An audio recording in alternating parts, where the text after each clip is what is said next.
Allô, aujourd'hui est la journée mondiale des abeilles, donc vous avez sans doute entendu parler de ruches et peut-être d'abeilles à miel aujourd'hui.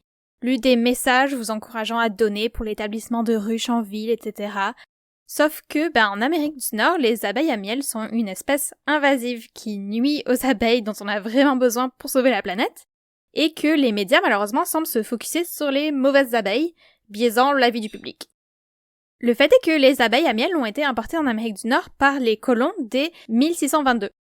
Comme vous pouvez vous l'imaginer, l'Amérique du Nord était bel et bien recouverte de plantes et de fleurs avant l'arrivée des colons et de leurs abeilles européennes invasives.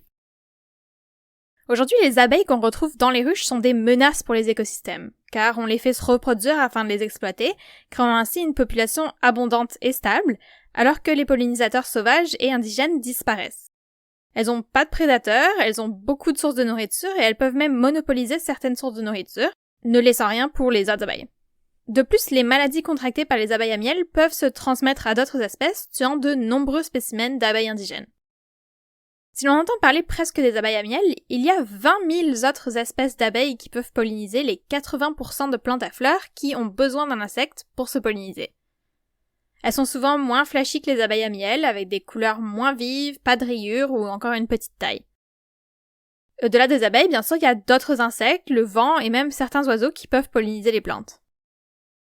Dr. Sheila Collett de l'Université York en Ontario a publié en 2020 une analyse de 1000 commentaires de citoyens suite à l'annonce d'un plan d'action pour la santé des pollinisateurs écrit par le gouvernement de l'Ontario.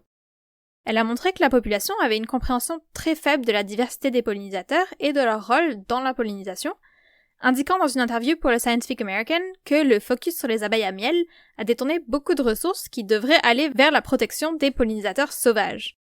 Selon elle, les apiculteurs et les autres organisations qui ne se basent pas sur la science profitent de cette confusion et évidemment en bénéficient financièrement. Alors que pouvez-vous faire pour aider les abeilles qui en ont vraiment besoin, donc les abeilles indigènes? Vous pouvez continuer de planter des plantes amies des insectes et éviter les plantes invasives, et bien sûr, garder un esprit critique et limiter votre support aux abeilles à miel. Ok, c'est tout pour ce mini-minisode, j'espère que vous avez appris quelque chose.